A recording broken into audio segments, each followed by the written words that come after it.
আজ আমরা পঞ্চম শ্রেণীর গণিত বইয়ের ৫ নম্বর পৃষ্ঠার ১ নং খালি ঘরে সংখ্যা বসাবে ৩ নম্বর যে প্রশ্নটি রয়েছে সেটি সমস্যার সমাধান করব।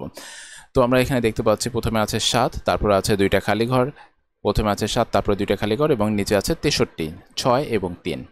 তো প্রথমত এখানে ৩-এর সাথে উপরের এদের তিনজনেরই গুণ হবে, তারপরে গুণফলটা এখানে নামবে এবং ফাইনালি ৬-এর সাথে এদের তিনজনের গুণ করার ফলে গুণফলটা এইখানে নামবে। তো প্রথমত এখানে ৩-এর সাথে কত গুণ করলে ৬ হয়? ৩-এর সাথে শুধুমাত্র ২ গুণ করলে ৬ হয়, তো এখানে আমরা ২ দিয়ে দিচ্ছি, ৩ দুগুণে ৬। এরপর আসছি এখানে কত হবে? তাহলে ৩ দুগুণে ৬।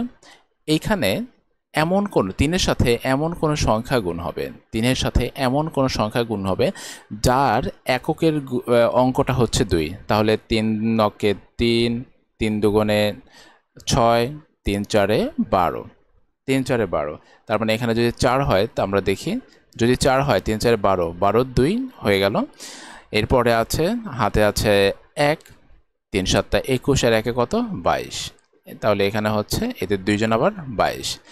এখন উপরে তো আমরা এখানে আমাদের আর গুণফলের ফাঁকায় কোনো শূন্যস্থান ফাঁকা নেই, তো প্রত্যেকটার অঙ্ক ইনপুট করা হয়ে গেছে।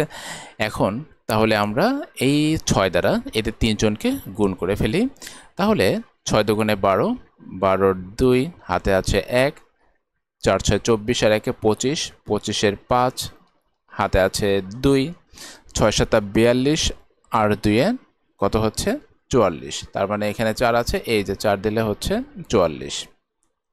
এরপর যোগফল ৬-এর ৬, ২ আর ২ যোগ করলে হচ্ছে ৪, ৫ আর ২ যোগ করলে হচ্ছে ৭, ৪ আর ২ যোগ করলে হচ্ছে ৬ এবং ৪-এর ৪।